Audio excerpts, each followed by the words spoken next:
Bailey bridge নির্মাণ সহ ৫ দফা দাবিতে ঢাকা ময়মনসিংহ মহাসড়কের আব্দুল্লাহপুর অংশে রাস্তা বন্ধ করে মানববন্ধন করেছে ছাত্র জনতা ও ব্যবসায়ীরা। সকালে ঢাকার প্রবেশদ্বারে আব্দুল্লাহপুর অংশে বিআরটি লেনে টঙ্গী ও উত্তরার ব্যবসায়ীদের উদ্যোগে এই মানববন্ধন কর্মসূচি অনুষ্ঠিত হয়। ছাত্র জনতা ও ব্যবসায়ীরা অভিযোগ করে বলেন, গত ১ বছর ধরে বেইলি ব্রিজ ভেঙে ফেলায় চলাচল ও আর্থিক ক্ষতির সম্মুখীন হচ্ছেন তারা।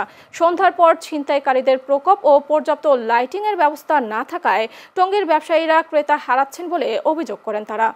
এই ব্রিজের জন্য ব্যবসা বাণিজ্য আমাদের অনেক ক্ষতি হচ্ছে এবং যোগাযোগ ব্যবস্থা অনেক অসুবিধা হচ্ছে, তাই অতি বিলম্বে আমরা টঙ্গী ব্রিজ পুনর্নির্মাণ চাই। টঙ্গী বাজার থেকে কোনো মালামাল যাইতে পারে না, দাম দর ছিনতাই রাহাজানি সবই নিচে হইতেছে। এইগুলোর জন্য আমরা দূরত্ব ব্রিজ চাই। আজকে একটি সেতুর জন্য লক্ষ লক্ষ পরিবার বেকারত্বের জীবন যাপন করবে, এটা আমরা টঙ্গীবাসী কখনোই সহ্য করব না। বর্তমান অন্তর্বর্তীকালীন সরকারের কাছে অনুরোধ রাখতে চাই, আপনারা প্রতি সপ্তাহে একটি তদন্ত টিম পাঠিয়ে এই সেতুর ব্যবস্থা করুন।